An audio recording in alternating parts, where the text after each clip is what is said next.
the daily now.tv chat show with some of the world's leading thinkers and writers. Hello, everybody. It is Friday, November the 10th, 2023. Not too many Fridays left in the year, but if it's Friday, it must be That Was the Week. My regular weekly show with Keith Teare from Palo Alto on events in tech. This week, it didn't seem to me a particularly dramatic week, but Keith seems to think in the newsletter that it represents this week, and I'm quoting him here, world-changing technologies. Keith, what's happening this week? What's so dramatic about the week of November 10th, 2023? Why will we look back at this and think that's when the world changed? I think, broadly speaking, this will be the day, similar to the day the iPhone came out. This week will be the day that you can mark the change of software user interfaces from keyboards typed into web pages to what ChatGPT launched this week, which is conversational AI on any topic you can imagine, leading to the possibility of intelligence at a very granular level for everything that the human race knows about. Wow.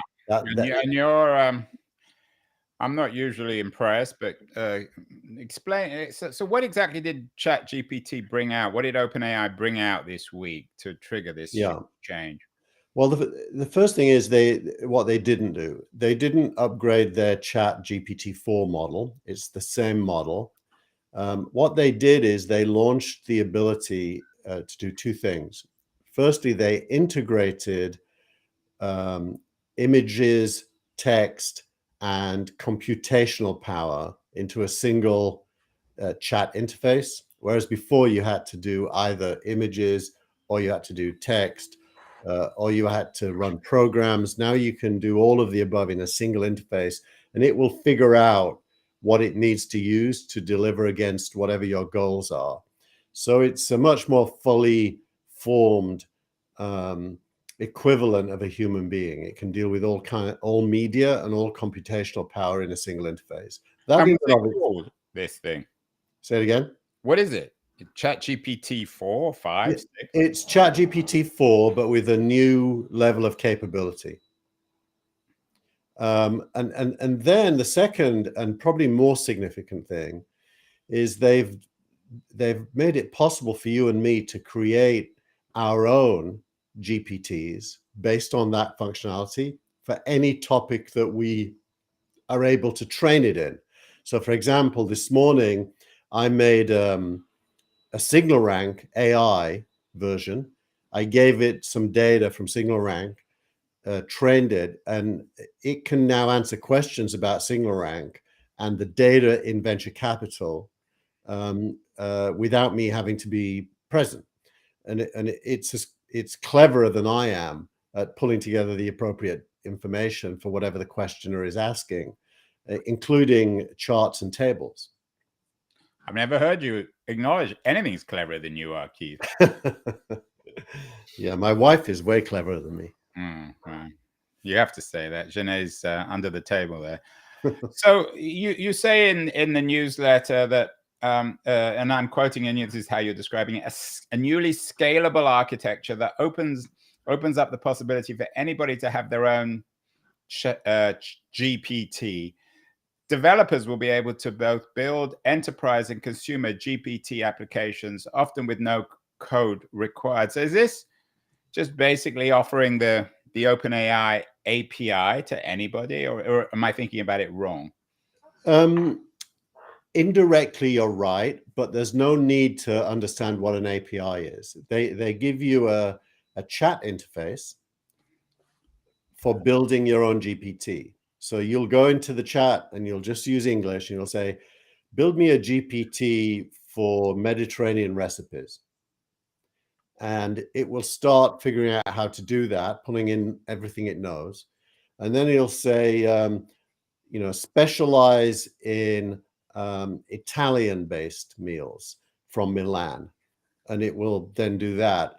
And, you'll go through whatever questions and answers you want, and at the end it'll say, okay, I now have a GPT just for that topic. What do you want to call it? And you'll say Andrew's Italian Cookbook. So why I take it's an interesting idea, but why is that better than me just going to the generic chat GPT and asking it about Italian cookbooks? From the point of view of the end user, it may not be better. I suspect it will be a little bit better because it'll be specialized, but let's assume for a second it's just the same. What is different is that ChatGPT has now recruited millions of developers and non-developers to build specialisms based on their preoccupations that the ChatGPT employees could never scale to build. So you're going to go from, I don't know how many employees they have. Let's assume they have about 1,000 employees. You're going to go from 1,000 employees and what they can do to millions of people and what they can do. And it starts today. I mean, I built one this morning in 10 minutes. I already had the data that I need. What you have to do is, so anyone, a developer or an end user, brings their own data to this. So you bring your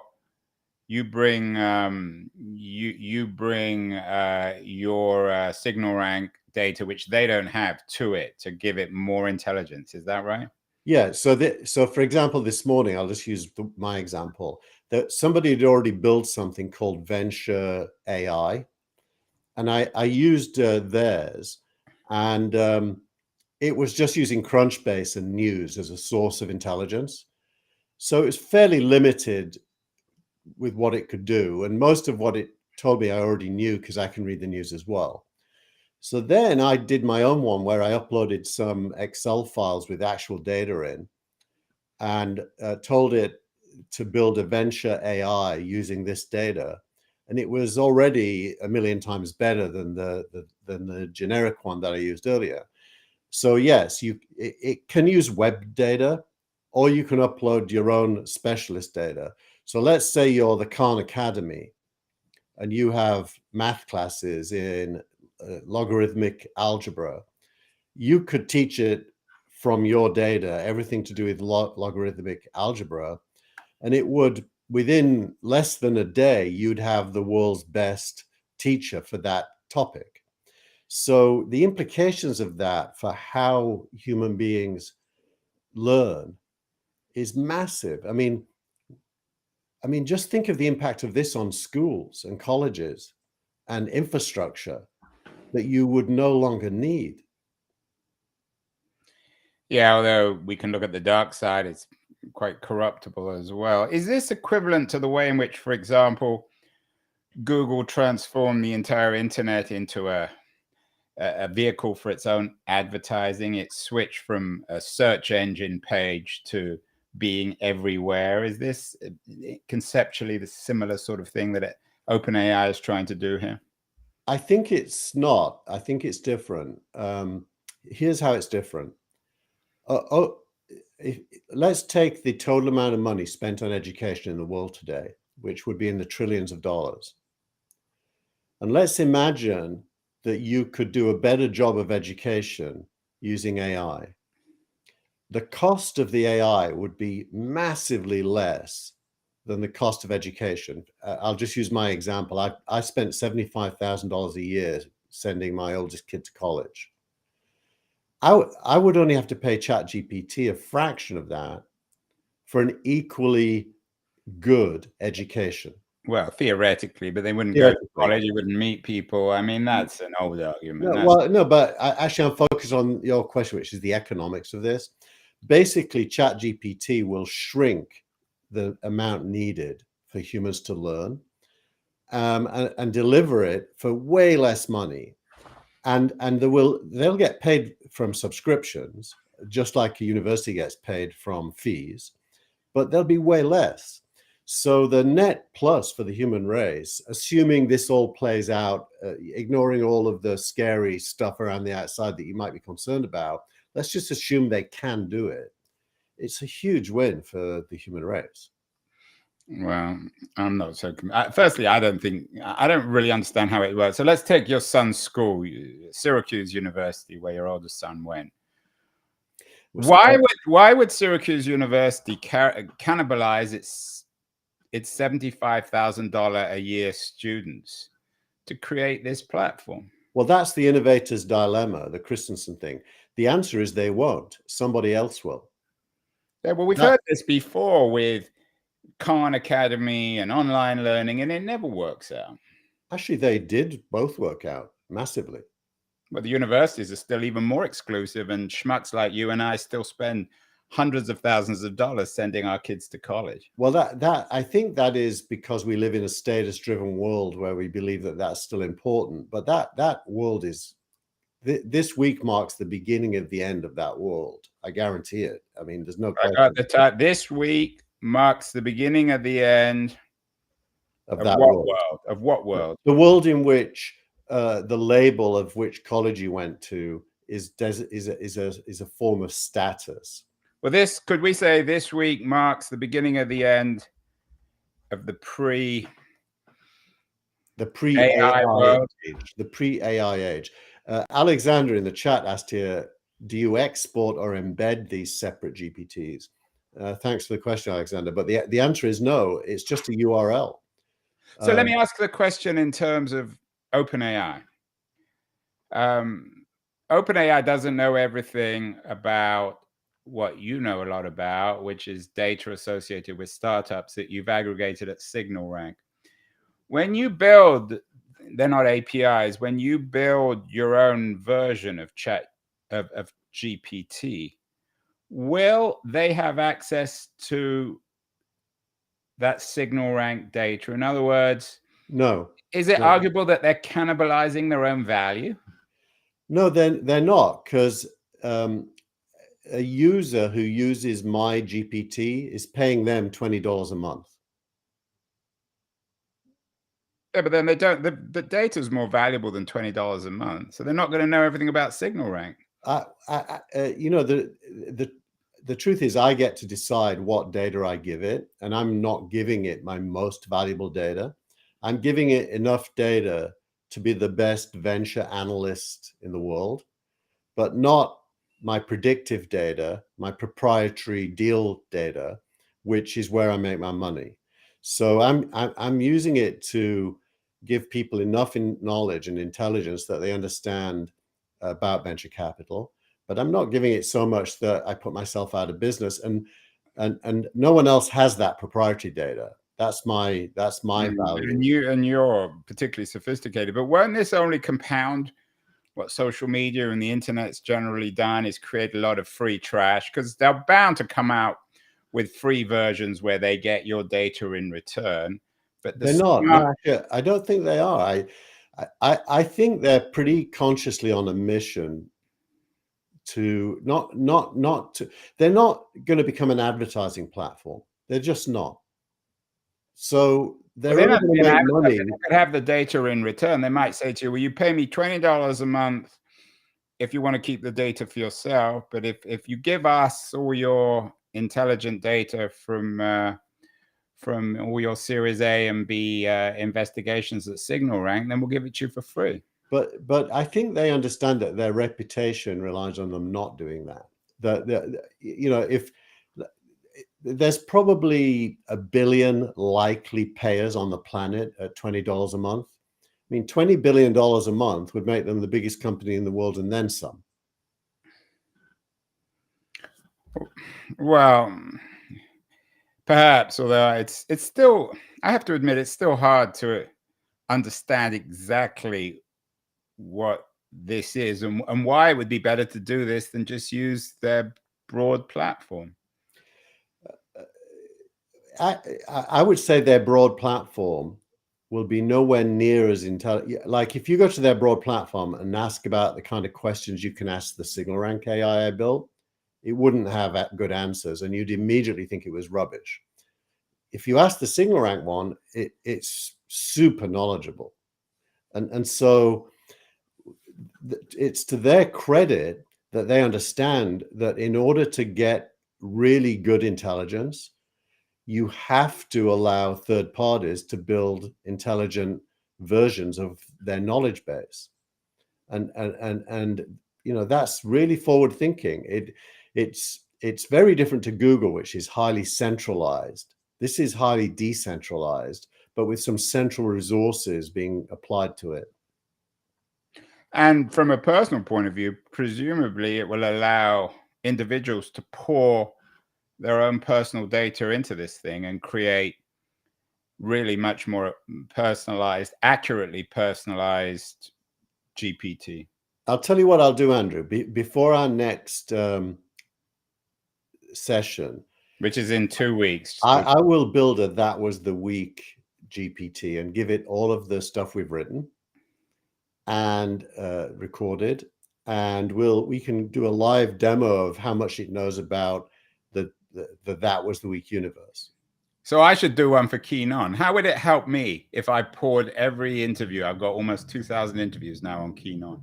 It would help you by creating an interface for anyone interested to ask about any of the authors you've ever interviewed and what they wrote about and how they answered various questions. Wow. Well, it may be a historic week. According to Keith, it is. This week marks the beginning of the end of the pre-AI age. But other stuff happened as well, Keith. What other? We've got lots of other headlines. Tech is going to get much bigger. I guess that's connected. That was an interesting essay by Packy McCormick, who you like. It's really the essay of the week, actually. I mean, there are many essays of the week this week, but I put that one first because it stands out. We all use this phrase "big tech," and we think of Apple and Google and so on, Amazon. He is making the point that these are small companies compared to what's going to happen next, and he really is amplifying what we've just been talking about, which is what will be the impact of AI on the economy, and what kind of companies are going to be built and how fast and how big. And he's making the point that, it's like that old song, "You Ain't Seen Nothing Yet," Canadian band. I forgot what their name is now. My brain is now trying to remember the name of the band. Yeah, me too. No, I won't be able to, so I should stop. But yeah, it's a longish, thoughtful, detailed exposition on why tech is about to get much bigger, and in the middle of a venture collapse. And that's the other thing that's interesting, because you've been, and I have to give you credit, you've been saying this for a while now, that tech is going to get much bigger. A few weeks ago, you talked about OpenAI in 5 years being the most powerful company in the world, being worth trillions of dollars. You've also, and this is part of what you're doing at Signal Rank, you've been charting what one of your articles this week talks about, the death of venture capital. How are they connected? On the one hand, we're going to have bigger and bigger tech companies. On the other hand, the end, perhaps, or certainly a radical transformation of the venture capital industry. Are these parallel or are they interrelated?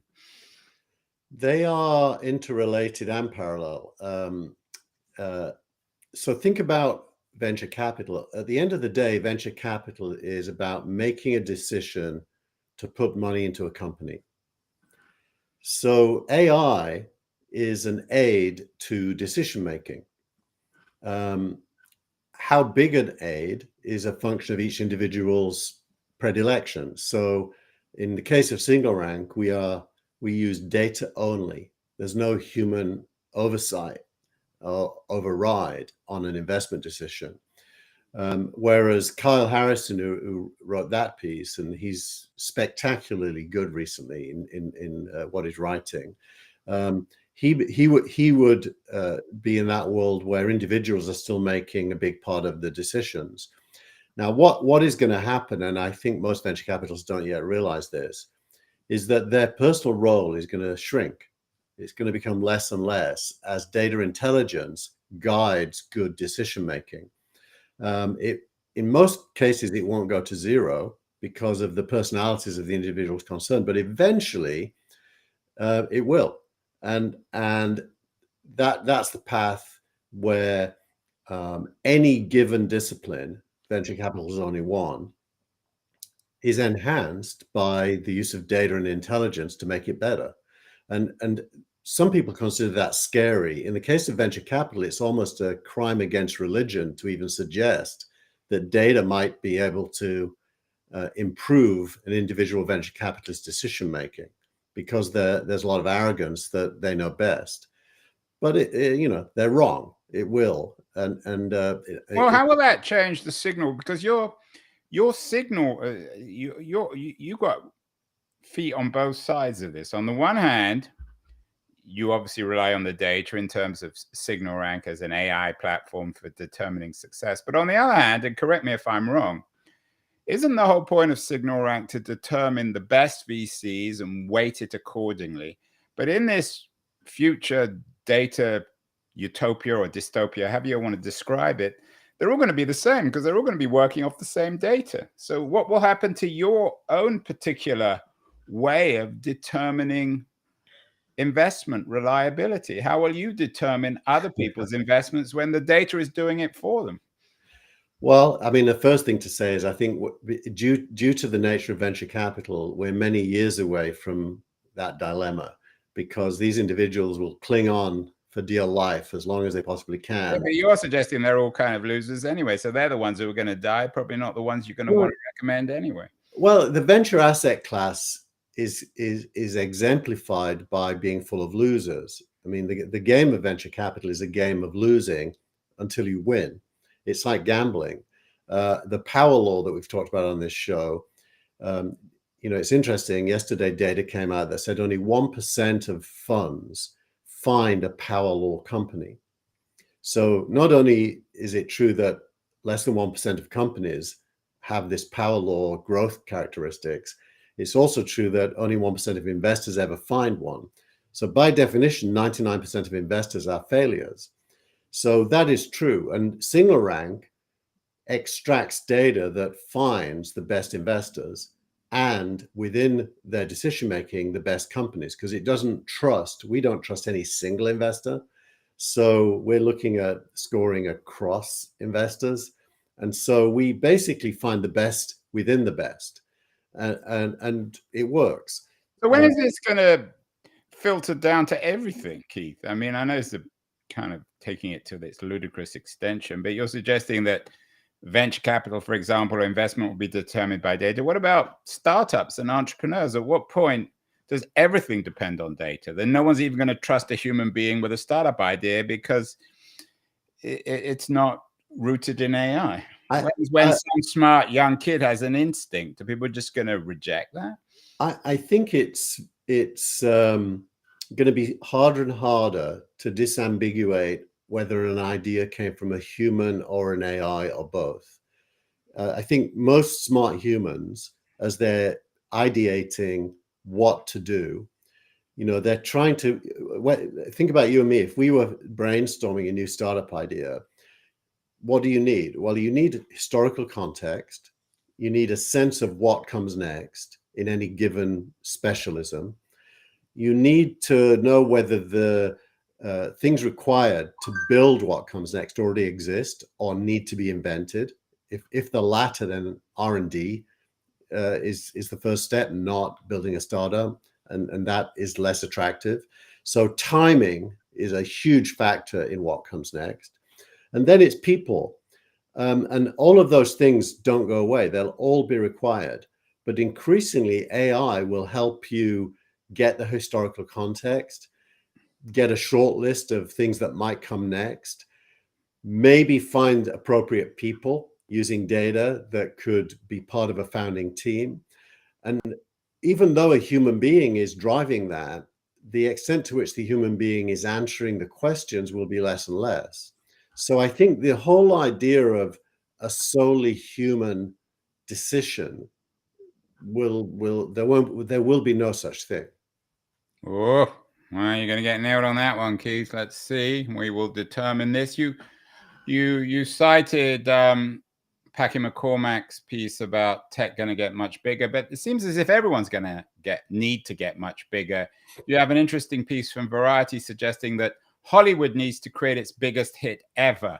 Is this true for every industry, for entertainment, for manufacturing, for venture capital. It's only going to be the survival of the largest. It's increasingly a winner-take-all world. Yeah. Well, this is Jason Kilar, who's the CEO of Warner Media.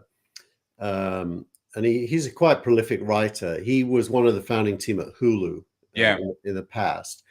And he's making the point that, I mean, this is very specific to streaming. He's making the point that you can't retain the subscription fees from an audience of 200 million, which is what he thinks you need to have a good business. You can't get those people to keep paying your subscription unless you have a lot of really good content coming regularly. And he uses Netflix as the positive example of somebody that has done that. And he says that, Paramount and Peacock, Comcast, and all the others don't have as compelling a product as Netflix. And he postulates that maybe Hulu could be that if they all banded together. And he's saying unless they band together and get to that level of scale and quality and regularity, they can't compete with Netflix and can't make profits the way Netflix does. Apparently, Netflix is super more. The others all lose money. Netflix doesn't. I think Amazon doesn't lose money either on its streaming. So, going back to Christensen and the innovator's dilemma, what you have here is an old media company with some current streaming products admitting that the legacy of the past is created a failing business that needs to learn from Netflix if it wants to succeed. Interesting. You suggest this week marks the beginning of the end of the pre-AI age. This week certainly marked the beginning of the end, if not the end of WeWork. What does it tell us? The collapse of WeWork. We've already talked about Sam Bankman-Fried and the kind of collapse of crypto. When the new begins, the old ends. Is there some historic significance to the death of WeWork, Keith? It really represents the death of the era that started roughly in 2015 and ended in 2021. From the point of view of the preparedness of investors to underwrite large checks on capital-intensive businesses, in the case of WeWork buildings. But what Alex Wilhelm does in this piece, which is why I published it, is way more interesting because it looks into the question, why did anyone ever believe that WeWork could be a profitable business? And he goes into the numbers and unpacks the unlikely scenario that WeWork was a profitable business. So it's really, I think it's a very good piece of work that he wrote. It's not just a headline piece, it's a deep... But it's always easy in retrospect. Back then, everyone was saying, "Oh, WeWork's the future sharing of work." Today, it's AI, and this open AI model you suggest can turn open AI into the most valuable, powerful company in history. In retrospect, these things are always obvious.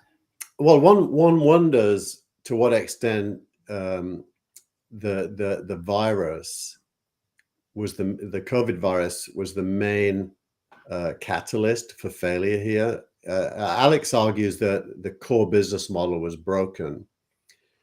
I think you could make a counter argument. You could say that, yeah, this was a very expensive business to build, and it certainly was going to make a loss for a long time. But ultimately, if people abandoned long-term office leases and replaced them with desk leases, that the owner of the buildings would have created what is effectively a timeshare business at great scale. And it could possibly have done what Uber has done this week. Uber's moved into, it's now being described as a cash machine, although up until this point in history, it was described as a loss-making public company. It's possible that WeWork could have gone through the same trajectory. I don't think that's impossible. I think Airbnb's going through a crisis this week. I mean, the one variable here, Keith, which we've talked about before, is regulation on AI. You have one of your videos of the week is from your pinup, Lena Khan, the FTC chair on AI regulation. You may poo-poo or dismiss her, but the issue of regulation isn't going to go away, particularly if you're right and this is going to radically transform everything. I think regulation is a little bit like chasing a cat. You know, the cat's faster than you. It can jump higher, and the chances you can catch it, unless it wants you to catch it, are very low. Unless you're a big cat. You can give it a bowl of milk. Well, so, if you're a lion or a tiger, you can catch a cat. True, but let's not pretend for a second that the Lina Khan's organization. Well, the big tech, the current big AI companies are actually in some ways sympathetic to regulation. We've talked about this before, because in some ways it might actually make them stronger. Yeah, that they are open to regulation, mainly because, you know, I think there may be some genuine questioning about where the end game is with AI that's leading them to caution. I do detect that in what Sam Altman says.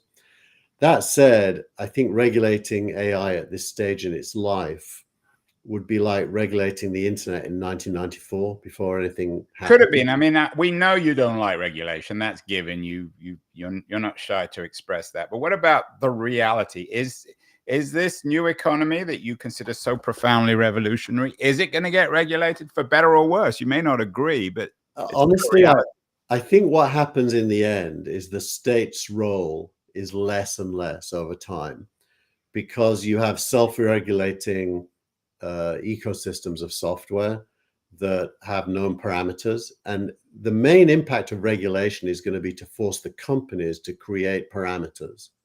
And once those parameters are created, I think the role for the state is reduced more and more to basically collecting taxes and distributing the money to people. And not everyone even believes in taxes. So maybe the headline of the week should be, "This is the week that marks the beginning of the end of the state." That would be a nice outcome, because I think we all regard the state as a necessary evil. We all, speak for yourself. I like the state. When the word "the state" is used, in my brain comes a picture of a policeman or a soldier or a tax collector. What comes in your mind? Well, those three, and I like them all. Let's move on. Let's not turn this into politics. We're not the Gilmore Gang here.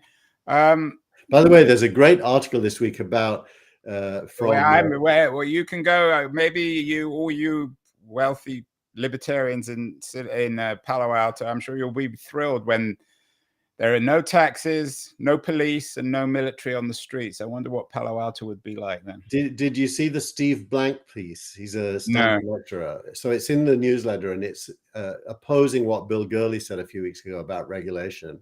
It's actually pro-regulation. You should read it. Okay.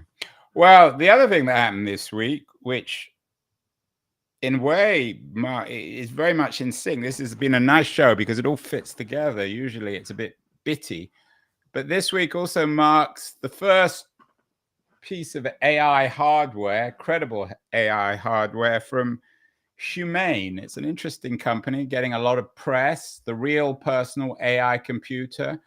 The New York Times had a big piece. Silicon Valley's big, bold sci-fi bet on the device that comes after the smartphone. It doesn't sound, Keith, that convincing, but it's interesting. It's the first shot of this new age in hardware terms, isn't it? Yeah, and we talked earlier that the end of the user interface as we know it. Yeah. And this is the first example of that in hardware. I mean, it is just a pin, a lapel-based or whatever pocket-based pin that you put on you, and it does all the things mentioned. The idea is that I've talked about this for a long time, that Apple's really good at understanding that a human being can have different devices for different parts of their body, like ears, eyes, and so on. And the iPhone is a compromise in that sense, because it uses your voice, your eyes, and your ears. The AirPods are just for your ears. The new 3D thing is just for your eyes, mostly. And what these guys have done is they've created something which gets rid of the screen.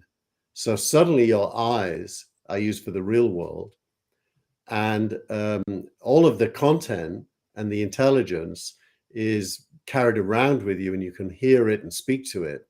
You can use Bluetooth headphones with it. And for example, it can do simultaneous translation into one language to another using voice. It can do a lot of things. It's super clever. Do you remember the company General Magic? Yeah. I do think it might be a company similar to General Magic that innovates to the ultimate you can innovate using current technology, but doesn't end up owning the market. That really, like the first MP3 players, it took the iPod to change the market, and you have to assume that Apple is looking at this market. I mean, this is an existential threat to the Apple iPhone. I think it's the first breakout of the screen from everything else. And so it's a voice-based user interface. There's no keyboard either. There's no screen, no keyboard. And remember, Apple loves getting rid of things. Many times Apple will launch a product and said, this doesn't any longer have a headphone jack. Well, they must be very nervous that Sam Altman and Johnny Ive are working on some hardware project, a very ambitious hardware project, because if you put this device or this idea of this device together with what you talked about at first today, the Chat GPT for everything and everyone, which will be personalized, this changes everything. We can't just think of Humane as an iPhone on your hand. This is something profoundly revolutionary, isn't it? Yep, exactly. So why aren't you building one, Keith? Signal Rank AI is going to be a GPT by tonight. Well, you haven't got the hardware, though. I mean, is it possible that there just won't be hardware for this world? That it will be a purely software world? I think all hardware we currently have is going to be able to access these GPTs, but the hardware we currently have isn't customized or dedicated to that. So the hardware is going to evolve, and I think what this represents is the first evolution. And they're going to have to be super good to not become General Magic, which, for those who don't know, basically went out of business, but had easily the best touch and pen interface computer concept, including voice, many years before Apple. But Apple is vulnerable, as you know. I just got the new 15, the big phone, and it's a beautiful product, but it's clunky and large. And if you've got this thing that you can wear on your lapel, which does the same thing, it's a no-brainer. No one's going to buy an iPhone. Yeah, well, it's not going to do high-definition photos or video or that stuff, but it will, because it'll put it wherever you want. It'll put it on your wall or your hand or your brain. Yeah, well, Facebook's glasses are a camera, so you can begin to see where this ends up. Yeah, and with the Apple device is going to get us somewhere there, which will be out next year. Finally, another interesting X of the week, which actually touches on everything we're talking to before. Jason Calacanis X'd over the next 5 years, founders will raise less venture capital and own a lot more equity. Jason stating the obvious, but it's often the obvious which is the least obvious. Do you agree with him? And the response, which you also wanted from Nathan Land, strongly agree. AI is massive leverage. Small teams are going to be able to get so much more done with less capital. And this brings us back to the beginning with these GPTs that we can all create. And what's the point of VCs? So the core point, I think, is that you won't need a team anymore. I had dinner last night with Dave McClure, who was the founder of 500 Startups, and a group of investors. And one of the investors works closely with the Lean Networking, Eric Ries. Yeah. And Lean Startup was all about the reducing cost of the computing, even though human beings didn't become cheaper. What this is human beings are going to become unnecessary to building stuff. You're going to be able to build stuff all alone as a solopreneur, they call it. And you might be able to build unicorns without venture capital as an individual. Now, that is very likely to be true. Terrifying, Keith, or exciting? I think what it means is put your thinking cap on and build something.